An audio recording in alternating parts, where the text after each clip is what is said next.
Hi, everybody. My name is Jessica Davis, and I'm the Marketing and Communications Manager for Fear Free. Thank you for joining us for Oh No, Please Don't Go, Pet Behavioral Wellbeing in Times of Change, brought to you by VetOkino. Presenting today is the founder and CEO of Fear Free, Dr. Marty Becker, and board-certified veterinary behaviorist and head of Fear Free Research, Dr. Gary Landsberg. If you have any questions during the webinar, please be sure to enter them in the Q&A box. We will have a brief Q&A session at the end of each presentation. We're so excited to have Dr. Becker and Dr. Landsberg here with us today. Gentlemen, take it away. All right, thanks everybody. This is Dr. Marty Becker, the founder of Fear Free. It's funny when I look back at Fear Free, just 10 years ago, I was still stretching cats out into 2 zip codes. Their head in one zip code and their rear end in another zip code, and thought nothing of if a team member would grab a fractious cat by the back of the neck and it'd be in this catatonic state, no pun intended, as they're carrying it over, or to see 3 people holding down a dog for a nail trim, and if necessary, we just add another person. Let's go to the first slide, if you would, Gary. Thanks to technology, I'm sitting here in Cannon Beach, Oregon, on the Oregon coast, and Gary's up in his home up near Toronto, Canada. I went to veterinary school to be a dairy practitioner. I grew up on a small family farm in southern Idaho and wanted to follow Dr. Hammerquist, who was the hometown hero that everybody respected and loved. Got to veterinary school, and Dean Leo Bustad, who some of you may have heard of before, or some of you may have been lucky enough to meet him. He's been called America's James Herriot.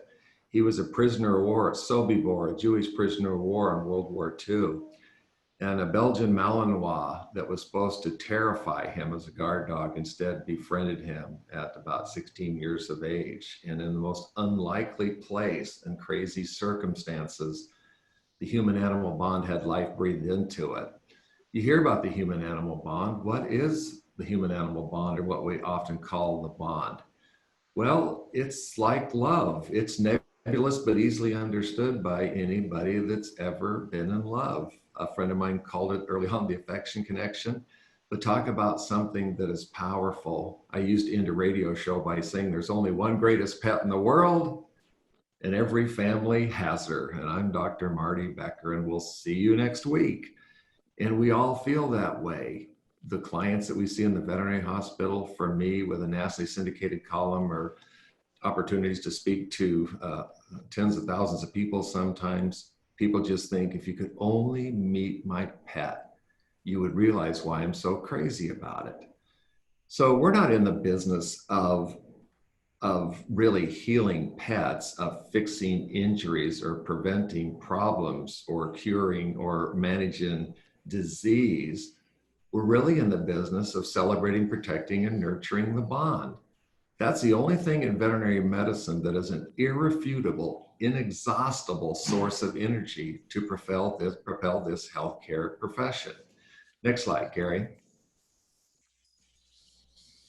This was something amazing. You know, being a veterinary medical communicator, I've done network TV in New York for 26 years and have a nationally syndicated column, and through Fear Free Happy Homes, we have a direct conduit to pet parents, and also through our Happy Paws magazine.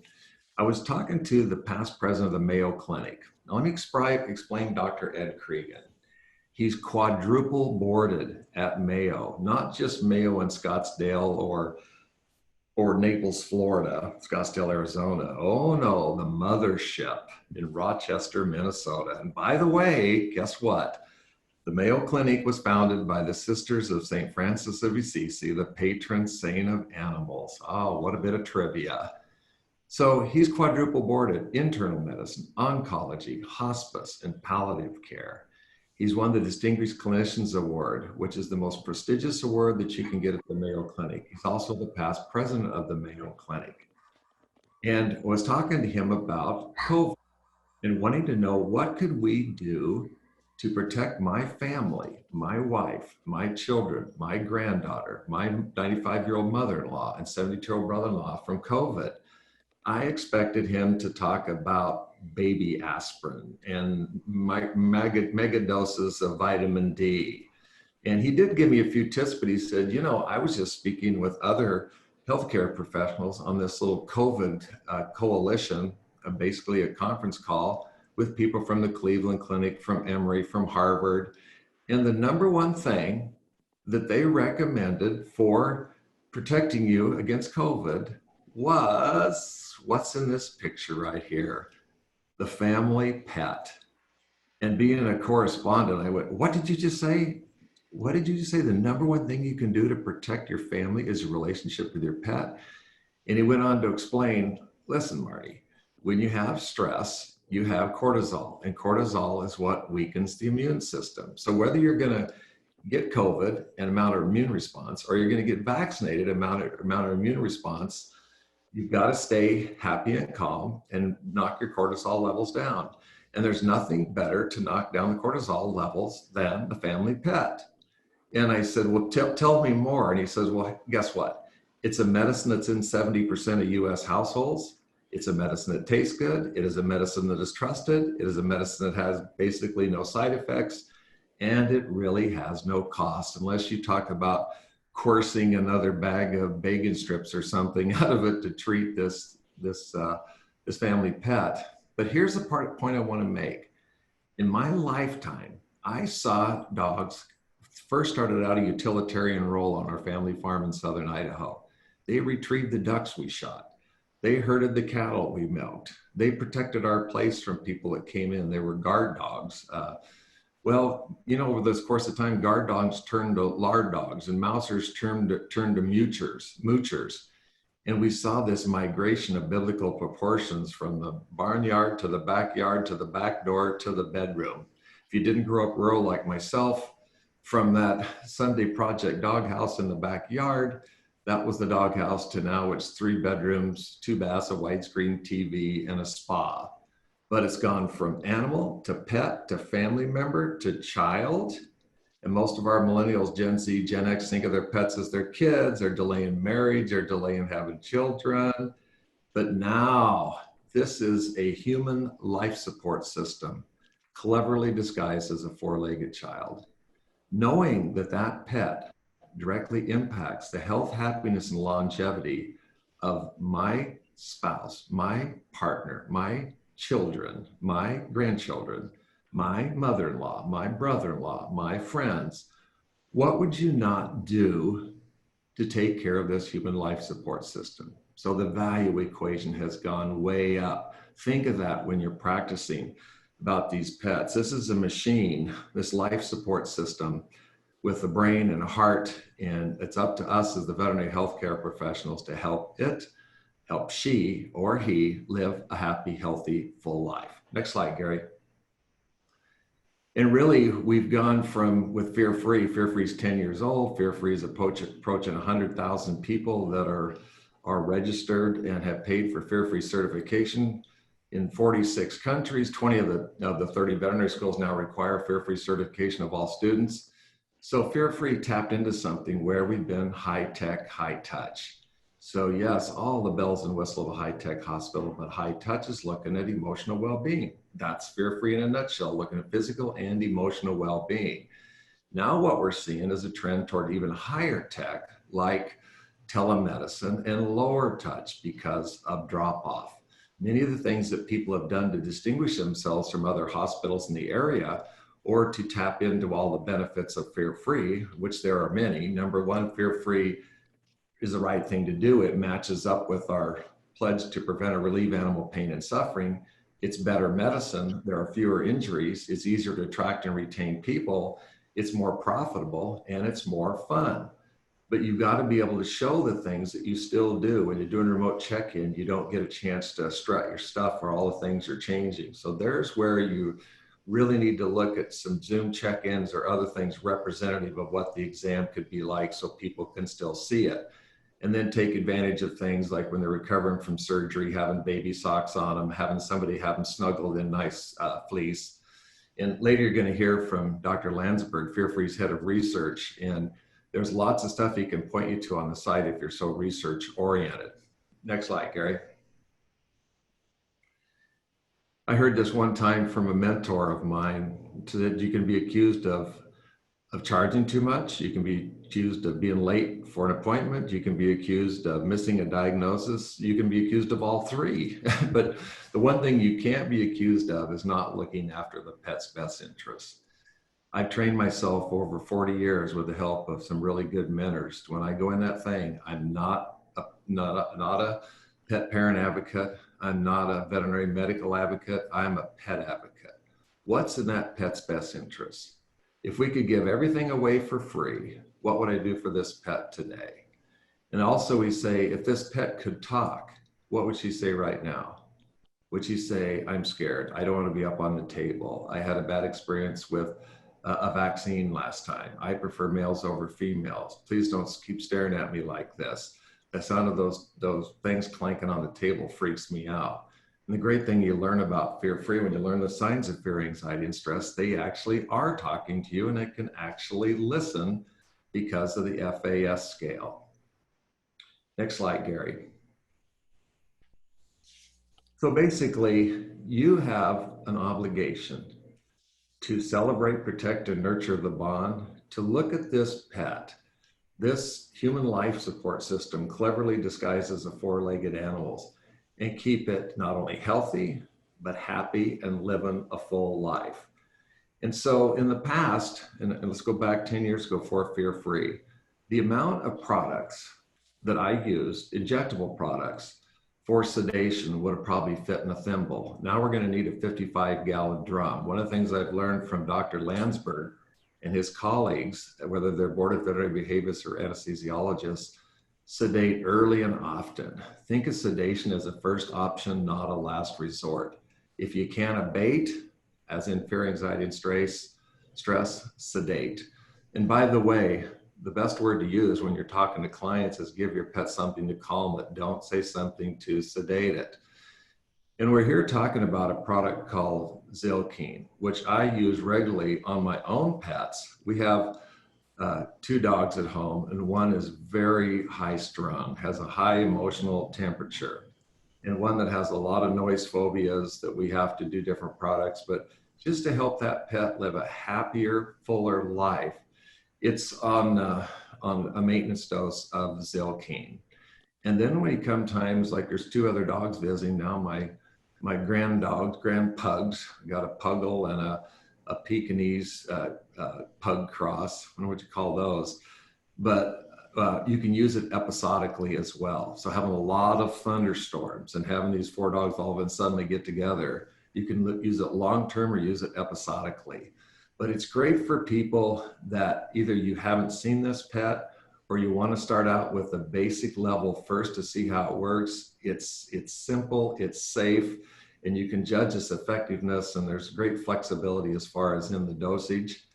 So it's just one of the tools you have: compression garments, pheromones, nutraceuticals like Zylkene, pharmaceuticals like Celio that we can use, but one that I reach early and often. And also when we get new puppies and kittens, which we're seeing a lot, I recommend everybody has Zylkene at home, just like they got that old bottle of hydrogen peroxide.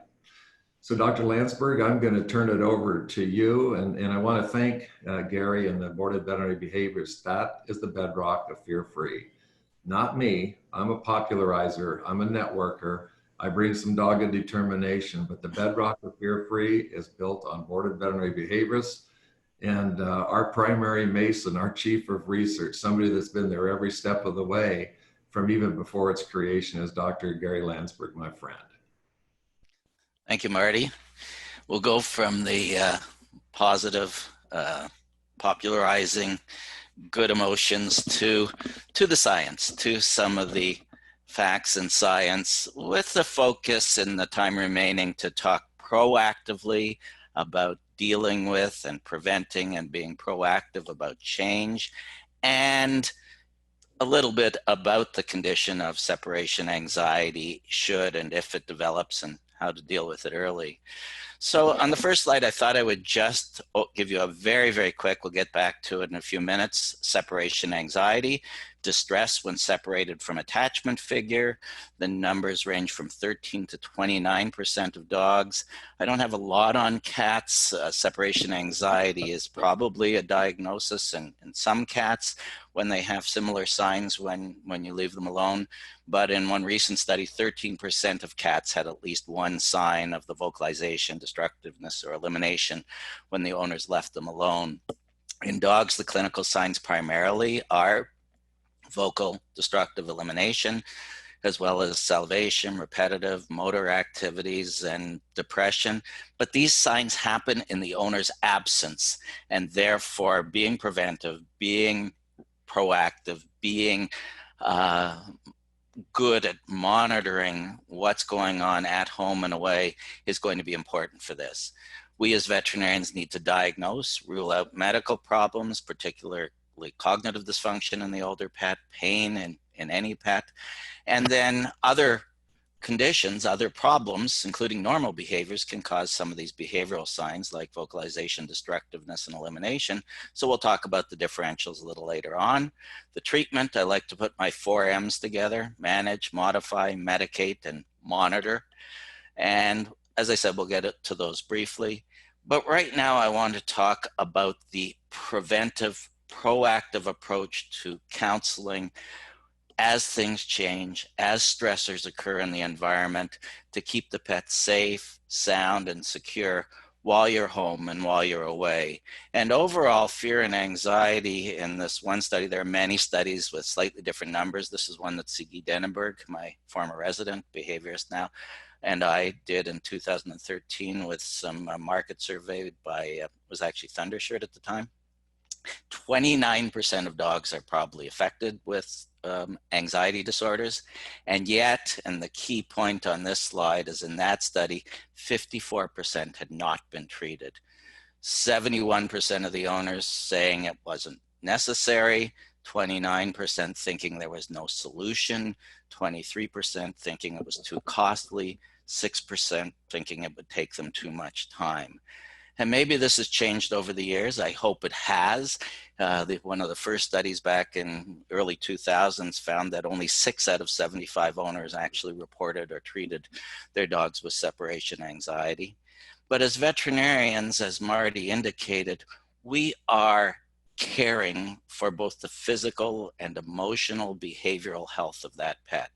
And to do it, we need to counsel as problems emerge and develop, but we also, and that's what I want to talk about now, have to be proactive, and we have to screen and prompt to identify early.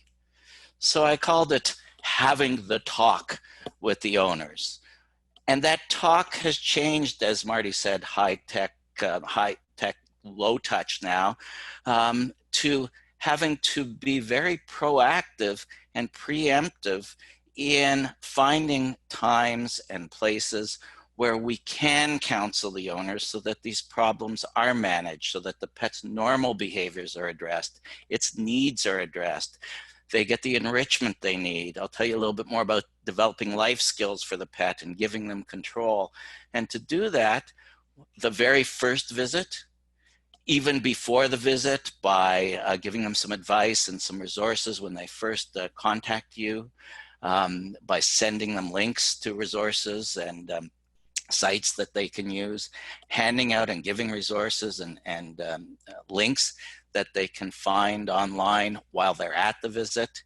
If you're doing a curbside visit and you're not having enough contact, then leave the discussion perhaps preventive counseling for behavioral and guidance to a post-visit teleconference or a post-visit discussion where you can go through the important facts, like I said, normal behavior needs, enrichment, life skills, control, and identifying signs of emerging fear, anxiety, and stress. You can do use a trainer, and you should, that is positive reinforcement based, that is reward-based reinforcement learning that they can do hopefully sessions, but if not, maybe virtual sessions even with those trainers.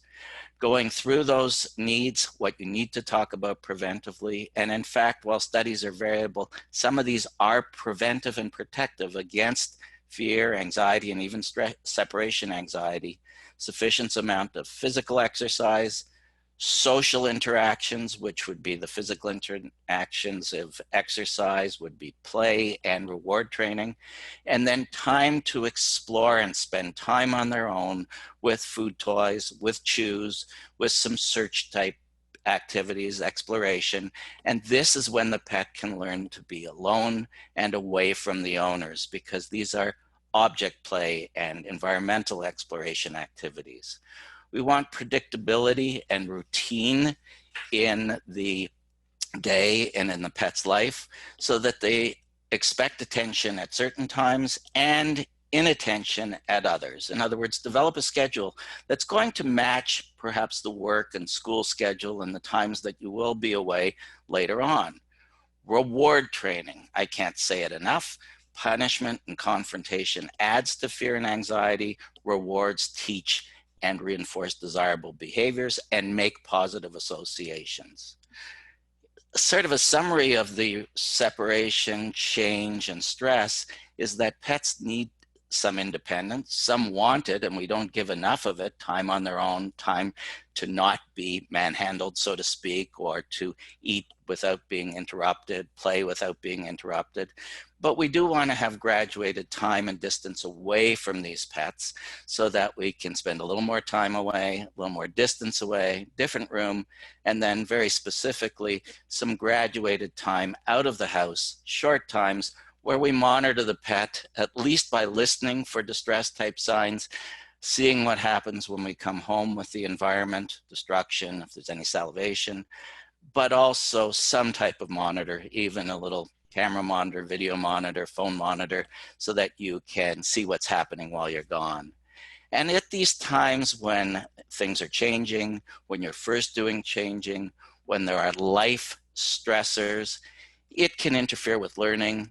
Pets have to come back from stress to a state of homeostasis. Stress is normal, but readapting and having some resilience is critical. So we want to make sure we keep the house calm and the pet as calm as possible, especially if there are mild emerging signs of anxiety or going through times of change.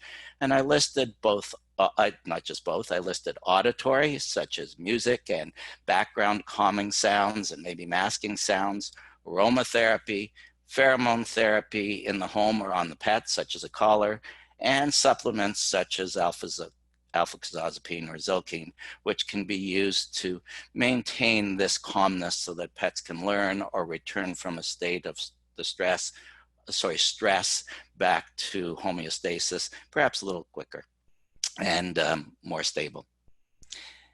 A couple of quick examples for enrichment. Things pets can do and should be doing on their own and away.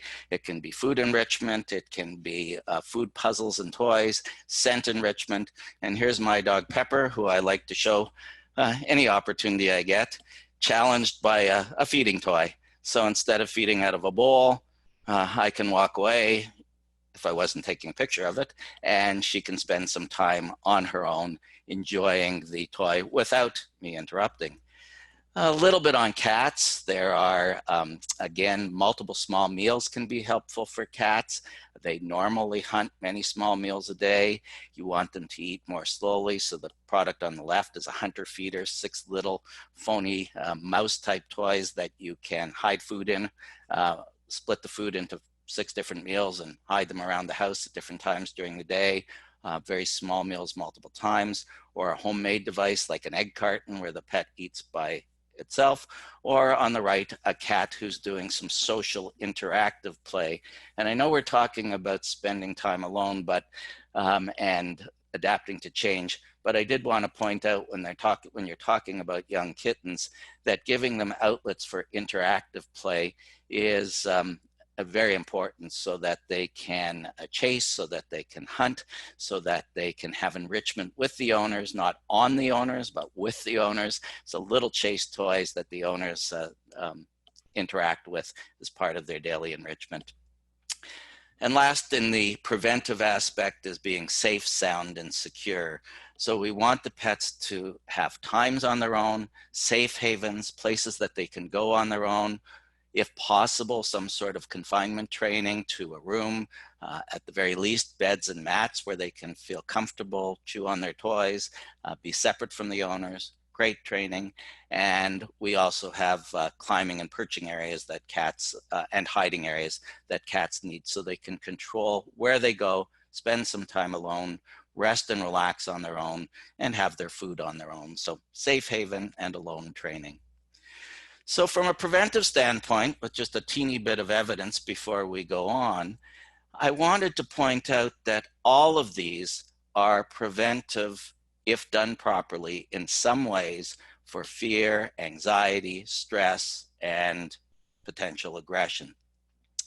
If you look at early socialization and habituation, which is very, very important, and some pets are missing now because of the inability when they're first adopted to get them out into social environments, having positive outcomes, making positive associations. So when they are out, even at a distance, and when they are exposed to as many new stimuli, even at a distance, we associate that with rewards, especially if they're a little older and beyond the socialization period, making these positive associations and teaching them life skills. And there's a good book, it's a number of years old now. They just did a new edition by Danny Mills, Helen Zulch, Life Skills for Puppies, teaching puppies to have foundations for calm, to be in control, to cope with change, to have some resilience. Building a foundation for future success is what we're trying to do. If you want guidelines into puppy classes and starting off properly, great book is Debbie and Ken Martin's Puppy Start Right. And then exposure to today's change in today's world. That's my wife feeding our dog Pepper, wearing a mask. She doesn't normally wear a mask in the house, my wife. We try to whenever we go out. But if masks are a normal part of life, some dogs don't mind at all. Others, dogs and cats, may start to avoid, and doing positive things and having it part of your daily life, very important, can be very important. And here's the data. Both puppy classes, I'm combining two different pieces of science, together with positive reinforcement. So positive puppy classes early in the socialization period and positive reinforcement training without punishment led to comparatively less fear and aggression of dogs, people, hand sensitivity, touch, non-social fears, decrease of relinquishment, and these dogs had more playful behaviors compared to dogs trained with punishment. Having said that, there's also one of the studies that showed that it may also reduce separation anxiety, early socialization, lots of positive exposures. Starting off right, the evidence, 2 or 3 things. First of all, just to show you that we're not just preaching something that theoretically should be helpful, but that works. A study by Gary Patronic, a number of years ago, found that the number of early veterinary visits with dog owners and giving reading and resources to cat owners reduced risk of relinquishment. So the more advice we give, the more resources, the less relinquishment. And one specific study by a veterinary behaviorist, Angelo Gazzano, looked at, just for control purposes, a first visit with the puppy or a first visit with a kitten by a veterinary behaviorist with behavioral counseling versus control visits where they didn't have a behaviorist first visit. And all of this advice could have been given by the primary veterinarian. At that first visit, advice was given. 1 year later, there was a follow-up. And in the puppies with owners that had advice, less soiling, mounting, mouthing, begging, excessive play, aggression, and demanding at the table. And in the kittens where the advice was given, the control cats, the ones that didn't have advice, to the owners had increased climbing of the curtains, the furniture, vocalization, attention seeking, and the counseled group were better with handling and were more greeting of the owners. So basically that's prevention: needs, enrichment, life skills, reward training, avoiding punishment, and scheduling and routine. But proactively, we start to see problems if we are intervening early, if we're asking the questions, if we're encouraging our owners to come to us when there's a problem, to advise us when there's a problem, and if we're screening for them. So I've called this stress or problem prevention and management. And I've got in there a chart that you can see the Zokine in the middle of it, but it has a list of some of the stressors that we might start advising the owners to look for, to let them know that these are potential stressors, to make positive associations, to adapt the pet slowly, desensitize to change, and to stay calm in and around the home. For all the important bond and positives that pets give us and bring to us, we also need to calm our pets. If we're stressed, if we're nervous, if we're anxious, we can add to the stress of that pet because the pet is reading our visual signals, our odors, our voice, and our emotions. My dog Pepper is on me in a moment when I turn on our local Toronto Raptors or our NHL hockey games, because there's a little emotion coming out from me that's not necessarily directed at the dog, but it's in the room. And you can see an entire change, even when I don't say a word, when those come on the TV and I start to watch. So that pets are reading us for all the calming that they give us, for all the positives that they give us, for all the stress relief and health benefits. We have to help to calm them and realize that our nervousness can impact them. We have to screen and ask if there are any of these stressors approaching in the environment and how the pets react to them. We have to discuss them and identify the early signs and promptly intervene with these stressors to calm the pet and calm the environment. So proactive stress management is identifying these signals and triggers when they're early and when they're mild. Displacement behaviors in the blue, low levels of stress, sniffing the ground and scratching, calming signals or appeasing signals, or mild displacement behaviors of yawning, lip licking, and looking away, moving slowly, and mild stress. And as the stress starts to elevate, intervening early, both with behavioral advice and maybe some natural products and a calming of the environment and our reactions, so that we make everything as positive and calm and returning to normal as possible. More and more stress intensifies the problem. The more they're exposed without treatment, the harder it is to return to normal, and the deeper and stronger it can get with new learning and conditioning. So our goal is to alleviate. Calm pet, calm owner, calm home. The home we might do with music and masking of sounds and pheromones, maybe a lavender aromatherapy, and with the pet, an alpha-casozepine type product for situational use for mild known stressors, but also for ongoing, maybe 2 or 3 days in advance, but also for ongoing use, as Marty mentioned, preventively, or as there are mild signs in the environment in the household, and as stress and change is likely to occur.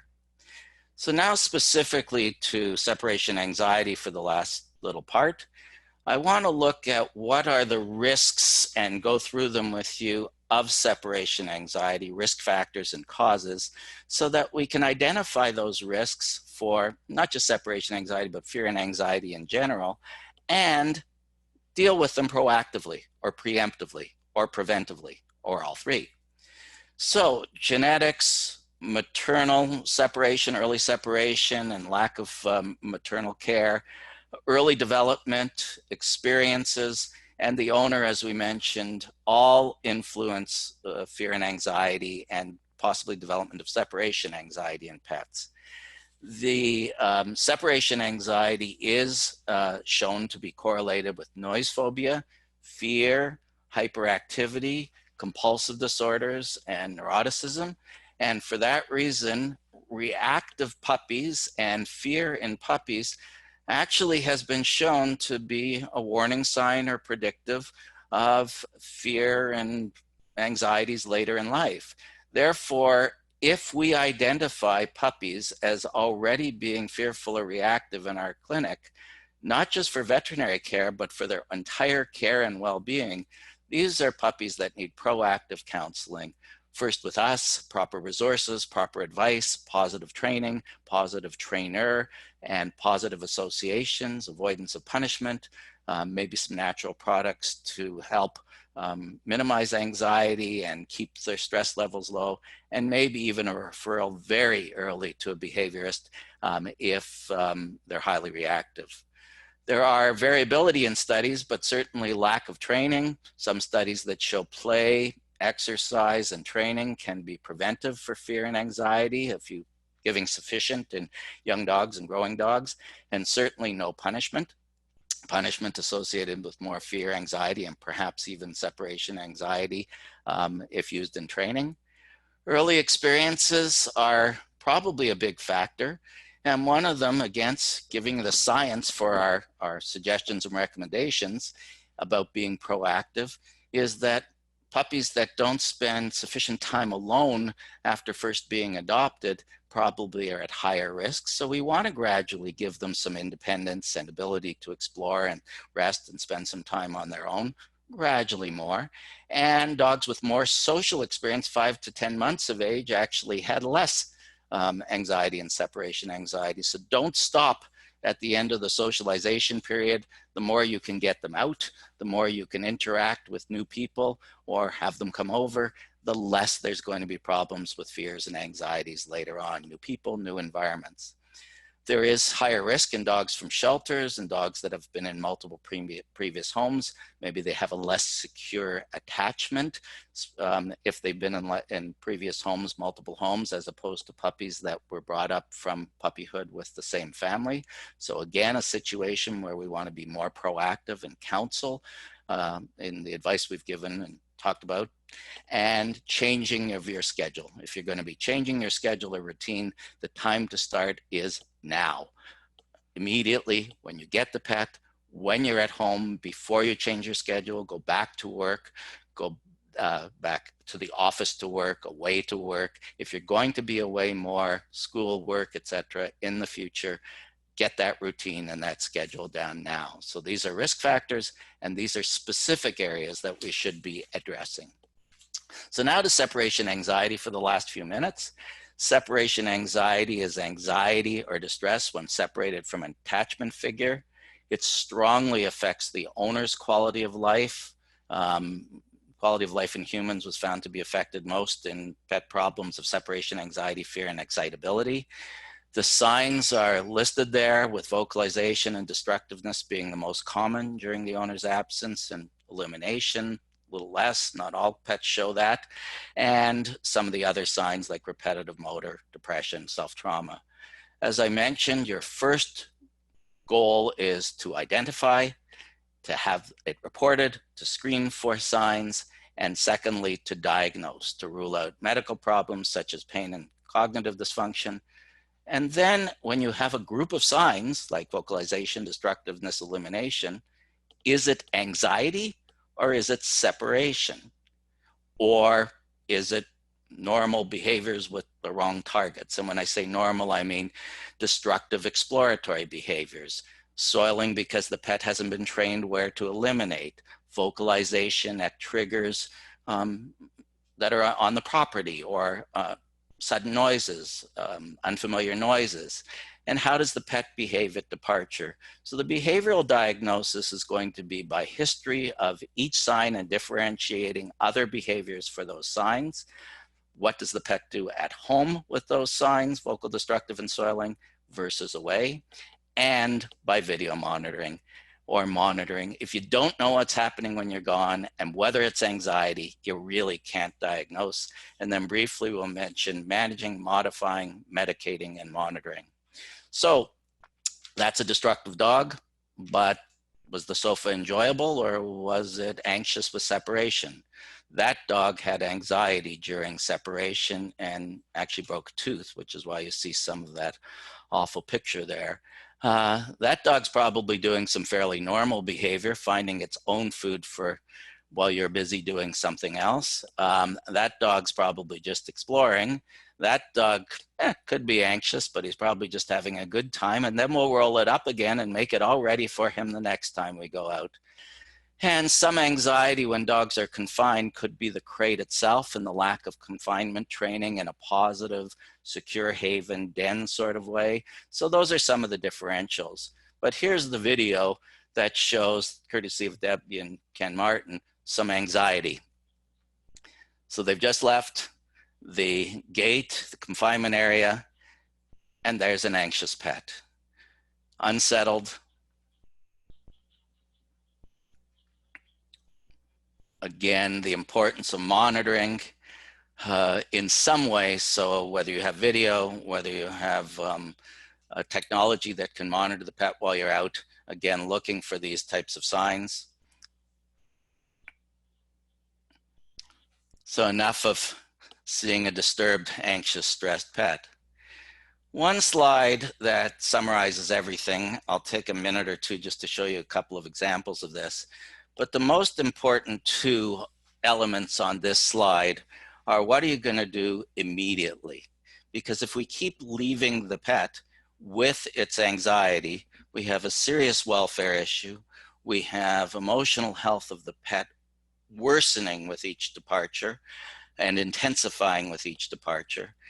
We have to know the limits that we can go and come back without stress and make sure that that can be addressed. We have to consider daycare. We have to consider safe confinement, somebody to care for the pet, and at the very, very minimum, as much calming of the environment plus drugs or immediate drugs, because preventing and alleviating initial arousal is going to be the key. Managing the environment, modifying how we depart, giving them ways to have low arousal, be distracted, be enriched while we go out with toys so that they're settled and engaged, and using situational drugs as needed to help them calm when they go out. We have to provide for their daily needs, so we have that routine of time together and time away, so they have enrichment with us and some alone times. We want to train them to an area where they feel calm and settled and reward and shape that use. And then we want to gradually increase our time away, our distance away from the pet, and actually starting to leave the home. So graduated departures. Some pets are also quite stressed by the cues, so we might want to desensitize and counter condition or make it very positive to those cues while we stay home. And then we'll briefly mention medication in a moment. So this, courtesy of Ken and Debbie Martin, I'll just show you one of these, is capturing the dog and training and shaping the dog for spending some time on its own, for going to a place, for settling, or ideally for a safe haven. So the training to a place and just little tiny moves and changes that are slightly farther away.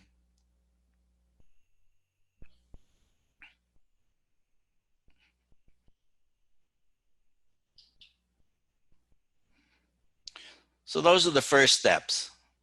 The next one is desensitizing to cues, and also shows you a remote training device, one that you can control when the treats are delivered, which means you can deliver treats without having to go back to the pet. So we're associating the positives with the rewards. The keys with the rewards, the moving around with the rewards, and you can throw and toss the treats, click and treat, or you could remotely treat the dog. And then finally, calming the pet as you begin to leave. So this is one example of a calm environment and starting to do the, not just training in the home, but starting to do the graduated departures and build that time. So the pet's bed and mat, some music in the environment, a lasting duration enrichment toy. This one's stuffed with peanut butter, food, cheese. Could give multiple toys in the pet's area that last. Notice it's also can't be moved because it's tied to place in this example. And then practicing leaving during the departure, during the training. So we have a settled pet going and coming and gradually build up that time. I'll just do one more here. This time with the shoes and with the purse and with the keys and the departure. Always staying within the pet's limits and returning before there's anxiety. And then last and certainly not least is medication without hesitation, is medicating early, is if you can't abate, medicate, as Marty said. And the licensed drugs for situation anxiety are clomipramine, fluoxetine, an SSRI, fluoxetine, a tricyclic antidepressant, clomipramine, for ongoing use, something that's going to take 4 to 6 weeks or longer to reach peak effect, although you may start to get some in the first few weeks. You're going to do your behavior modification together with it, and the drug is to calm the pet, facilitate the behavior modification, acquire a new learning, but it doesn't train the pet itself. We need to do the departure training, the calming, the separation, and helping that pet manage on its own and hopefully enjoy being on its own. Situationally, therefore, you may need something much more immediate. Trazodone, clonidine, dexmedetomidine oral mucosa gel, gabapentin, and out shortly a drug, imapetuen. Most of these, which is available in Europe for epilepsy and for noise versions.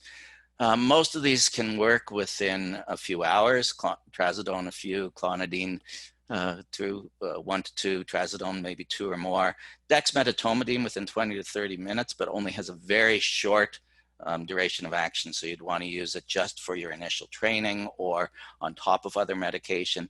And imapetuen or Pexion can take 2 or 3 days. Ongoing, the clomipramine and the fluoxetine. And at the very start, or maybe adjunctively, you're probably going to want to use your situational medications for the event before you leave sufficiently in advance, and the ongoing drugs, and hopefully be able to wean off the situational drugs over time. However, they might be used adjunctively on an ongoing basis. Finally, you do have mild stressors in your training, mild stressors throughout the day, and there may be some value to also using adjunctive therapy with the natural compounds, the aromatherapies, the music, the pheromones, all of these which may build together to help have a calmer pet. There are tremendous resources available for you. I know I went through it very quickly, and these courses are available not just for veterinarians, but for clients, and the resources and the support material, both in managing, identifying, and treating separation anxiety, Fear-Free Happy Homes, in preventing separation anxiety after COVID-19, and some very specific courses, Now You're Here, Now You're Not, and a blog on Fear-Free Happy Homes, Will Separation Anxiety Strike by Steve Dale. So please see the resources on Fear-Free Happy Homes. And a quick shout out to a couple of books that are written exclusively by behaviorists from the American College of Veterinary Behaviorists. Just recently released Decoding Your Cat. And so there's some more good advice for those of you wanting some cat information, and written for owners, but great for the veterinarians and staff to screen and read through, and our one that's been out for a few years, Decoding Your Dog. So thank you very much. I know I went over by a few minutes, but wanted to get to my very last slide and still leave a good 10 minutes or so for some questions and answers. So I'll go to Jess because I don't see any of them on my screen, and take what questions you have right now and try and give you the answers. And if Marty's still there, he can join in. All Still right, here. thank you. Thank you, Dr. Landsberg, and thank you, Dr. Becker. If anybody has any questions, please feel free to enter them in the Q&A box. We'll give you a minute or two to enter any questions you may have, and then I will read off the questions to the presenters, and we will have them answered. While we have a break here, I want to give a big shout out for decoding your dog and decoding your cat. We often look at behavior issues as something in the past that we haven't wanted to deal with. And we now know, I think in the last few years, that we have a responsibility for both physical well-being and emotional well-being. Your pet parents are going to get material. They're going to find it on the internet. They're going to look for some book that's highly recommended by their friends. Both of these books are done by the American College of Veterinary Behaviorists, and only boarded behaviorists, veterinary behaviorists, have the experience of training. I should start over, the education, the training, and the experience to give us a path forward as veterinary healthcare professionals, and also in dealing with pet parents on exactly what to do. Unlike PhD behaviorists, which we have too, they're not versed in the medications like what Dr. Landsberg just went over. So as the author of 23 books myself, I can tell you I couldn't give these a more high recommendation. I'd put copies in your waiting areas or the exam rooms, and also maybe put some there and recommend that new pet parents, if they get it, then get this book as kind of a guide map for starting a relationship with a new pet, which we're seeing a lot of it right now. Marty, just one real quick.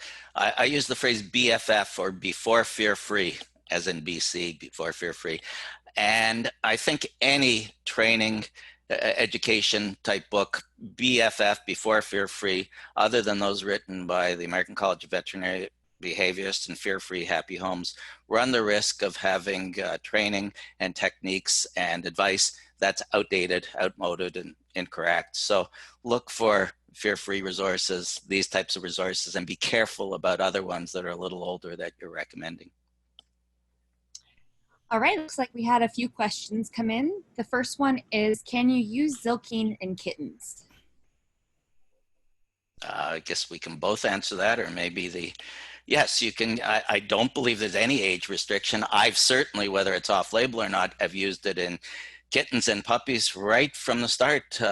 Ideally, when might consider it in any situation, as Marty suggested, but certainly when those stressors, change, and anxiety are being seen. So unless there's a specific age restriction on the label, I would give it at any age, including puppies and kittens, once they're adopted, once they're eating solid food. The one good thing about this product too is it's extremely palatable. So none of the bond breaker by trying to get the medicine out of the package and into the pet. You can put it on a bowl or a plate or on the ground, and they'll just lick it right up off the ground. Kind of like one of the reasons I like some of the probiotics like 40 Flora, where they just love the taste. So our pets look forward to getting it. The one dog that's very emotionally sensitive looks forward to getting it every morning. And by the way, it's a tryptic hydrolysate of milk, calming, and has GABA agonist type activities. So it's calming and it inhibits fear and anxiety. It inhibits stress through the GABA mechanism probably. So like benzodiazepine-like, but without side effects in its mode of action. So I'd start it young, start it early, and open the capsules, as Marty said. All right, thank you. The next question is, what about the pets already amidst change in the home? Do we just add in medication and start where we can? Specifically, what, just repeat that again. Sorry, repeat that, Jessica or Marty? What about the pets that are already in the midst of change in the home? Do we just add in medications and start where we can? Yes, the ones that are in the midst of change are going to be a little harder to address. The ones that haven't changed yet, we can be very preemptive and preventive. And that's the ones that I guess I was referring to, where you're starting to identify stressors, starting to identify change, where you need to do some very proactive intervention, making sure all their needs are addressed, considering natural supplements in the household, or drugs if they're already in need of drugs, because you'll be starting early and as soon as you see signs, so that it doesn't build, so it doesn't exacerbate or escalate with repeated events. So start early with the medications and make sure that all of the preventive counseling has been provided and they're meeting all of the pet's needs, and no punishment. Yes, one thing I'd like to add there that I forgot in the first part of my talk. One of the biggest realizations I had at Fear Free was when Dr. Karen Overall was speaking that day, where I had this awakening that all pets, all animals really are the equivalent of 1-year-old children. They don't know why a procedure benefits them, and they can't anticipate or expect the relief of fear, anxiety, and stress or pain, even if it's moments away. So as an example, if we go to get our flu shot this year, by the way, it's supposed to be in short supply, so I've already got my flu vaccine, just an FYI. I know it's going to take, how long I'm going to wait. The actual injection is going to take 2 to 3 seconds, 5 seconds, that it may hurt a modest amount, that I can take something over the counter if I need to for pain or soreness later. I know why it benefits me, and I can anticipate the relief. If a pet's going to come in and get a vaccination, they have no idea why the vaccine benefits them, and they can't anticipate the expect of fear, anxiety, and stress or pain, even if it's moments away. So if this was a child, if this was a 1-year-old child or a grandchild or a nephew or niece or somebody, you wouldn't want them to go through and get the extreme signs of anxiety before you started treating it. If you knew something that would prevent it, you would start it as prevention. And that's the way I look at it. They keep thinking, you can't reason with them. You can't tell them why this is going to benefit them. You can't make it where suddenly they know it's only going to take a 15-minute exam. It's impossible. So sometimes you got to use some chemical crutches, either in the form of a nutraceutical or something stronger in the midst of a pharmaceutical. But we've got the Board of Veterinary Behaviorists leading us in this charge. And remember, stress is reactive, is adaptive, I should say. It's normal to have mild stress or stressful situations. It's the returning back to normal homeostasis, the quick return to normal psychological and physiological normal. That's the key.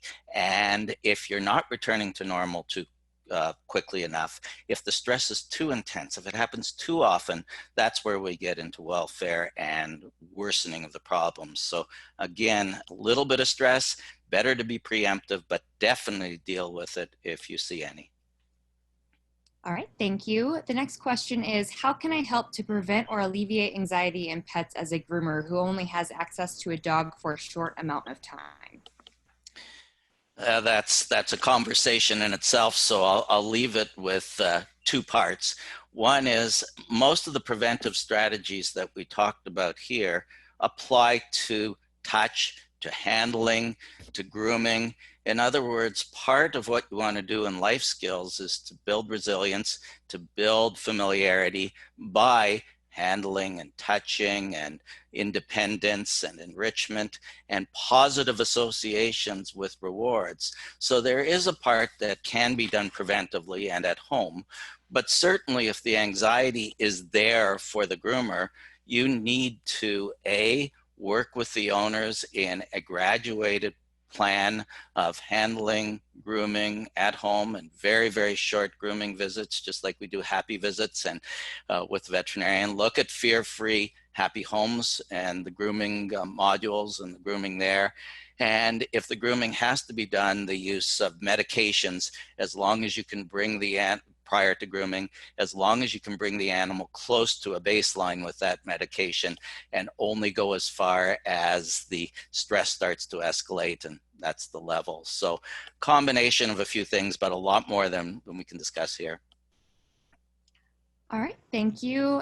And our next question is, how do you deal with the very anxious pets when they are in clinic, especially if they are too anxious for food? If sedation is best, how do you factor in the increased time for a sedation recovery? Again, sort of a topic in itself, and covered very, very nicely in the fear-free modules and in some of the, actually Tammy Grubb and I did a fear-free webinar early on in COVID that goes through medicating both pre-visit and during visit. You can use, if the pet will calm back to a baseline, something like dexmedetomidine oral mucosal gel and wait 20 or 30 minutes. You can inject, but again, allow the pet to calm down and return to a little bit more normal baseline or intervene early, and then make sure the pet is settled before you start any procedures. You may need to build on the medications, but start with the low to moderate levels of the injectable sedations and add on. But I think the simple answer to that question, unless Marty has something to add to it, is that unless you're going to rebook the visit, sending them home, getting them prepared, getting pre-visit medications, then injectable sedation, injectable medication is what you should be using for that pet to a level that gets it to the calmness that you need. I would like to add a little bit to that. One of the things people say the pets won't take treats, they don't have tasty enough treats. So I think your clinic needs to be a cross between somebody's kitchen at home where they would whoop up the thing that their pet would like the most meets Petco's treat aisle meets Chewy.com. It meets the grocery store. So when I'm practicing at North Idaho Animal Hospital for dogs, these are some of the things we'll have. We'll have almost all the Kong products that are in the squeezed tubes and also in the cans. We'll also have easy cheese, cheddar, and bacon. We'll have Braunschweiger. We'll have turkey bologna, turkey hot dogs. We'll have Vienna sausages. We have Miracle Whip. We have spun marshmallow, Velveeta cheese slices, shrimp, tuna and salmon from Costco. So you can heat up some little baby shrimp in your in the microwave. And then, like for cats, we have marshmallows, we have whipped cream, we have peanut butter, easy cheese, cheddar and bacon, bonita fish flakes, tuna, salmon, deli turkey that's heated up. It's very few pets that won't take a treat. In fact, we followed Alana Rodin's. She's a really well-known boarded feline specialist. And now at North Idaho Animal Hospital, about 85% of all the cats we see will take treats. And that's having done 4 or 5 years of practice in fear-free to remove or reduce the triggers and also have an incredible tasty food rewards. Thanks for that, Marty, because the complete answer is exactly that. Revise what you're doing with better treats and identifying triggers and helping the pet to settle, sending the pet home and revisiting with pre-visit medications the next time, or injectable sedation are the options that you have with any of these pets that aren't taking treats and the fear and anxiety and stress is getting too high. Great, thank you so much. That is all the time we have. Dr. Landsberg, if you want to navigate to the slide with your email addresses in case any of the attendees would like to send any questions, that would be great. Okay, and I'll just add while you're looking there, anybody that has wants to ever talk about mental health issues, I would love to talk to you as well. So it's not just about fear-free. I'm very open about my own mental health challenges. My mobile phone is 208-867-7743. So God bless everybody. Stay safe and happy. Great. Thank you so much, Dr. Becker and Dr. Landsberg. Thank you, Vet Okino. And thank you, everyone, for joining the webinar today.